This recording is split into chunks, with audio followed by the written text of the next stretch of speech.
পাশে মানুষের সাথে আমরা আছি এই বাংলাতে। আপনারা দেখছেন সংবাদ শিরোনাম। দেখলেন তো অনেক কিছু, এবার দেখুন নতুন কিছু।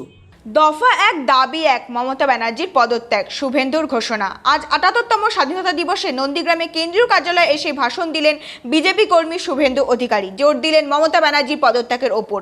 তিনি বলেন, দফা এক দাবি এক, মমতা ব্যানার্জির পদত্যাগ। আরজি করের ঘটনায় লজ্জিত আমরা, আগামীকাল স্তব্ধ করা হোক বাংলা। আরজি করের ঘটনা নিয়ে নন্দীগ্রাম থেকে ঘোষণা করলেন শুভেন্দু অধিকারী। তিনি বলেন, ২,০০০-এর বেশি সম্প্রদায়ের লোক জড়ো করে ডাক্তারি ছাত্রদের ওপর আক্রমণ করা হয়েছে কাল রাতে। এই ভুল ক্ষমা অযোগ্য। একদিকে শান্তিপূর্ণ মিছিল, অন্যদিকে ডাক্তারি ছাত্রদের উপর চুপিসারে হামলা।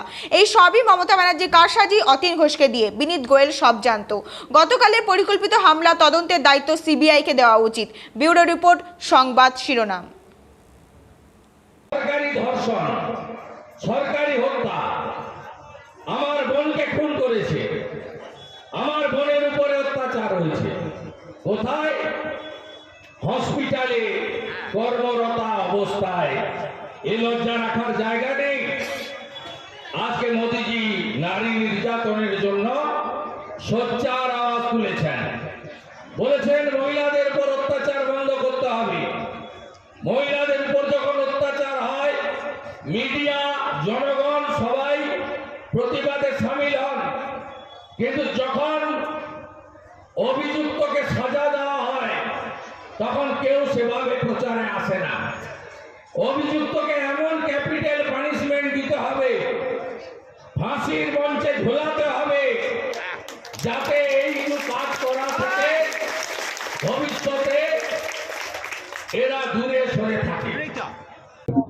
একটি বিশেষ সম্প্রদায়ের শান্তি বাহিনীকে হাওড়া থেকে, কামারহাটি থেকে এবং বেলগাছিয়া থেকে জড়ো করে এই হামলা করা হয়েছে। এটা নিন্দার কোনো জায়গা নেই। আমরা নন্দীগ্রামের লোকরা হ্যাবিচুয়েটেড। আমরা হনুমান পূজার দিন হামলা দেখেছি, আমরা জানি এরা কি করে। আমি জিতেছি বলে এখানে হিন্দু লোকগুলো বেঁচে আছে, সব শেষ করে দিত। 2021-এ দেবব্রত মাইতিকে খুন করেছে, এবারের লোকসভা ভোটেও রথিবালা আড়িকে খুন করেছে।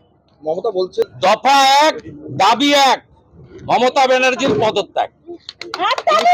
বাংলাদেশের মতো দফা এক দাবি এক, মমতা ব্যানার্জির পদত্যাগ।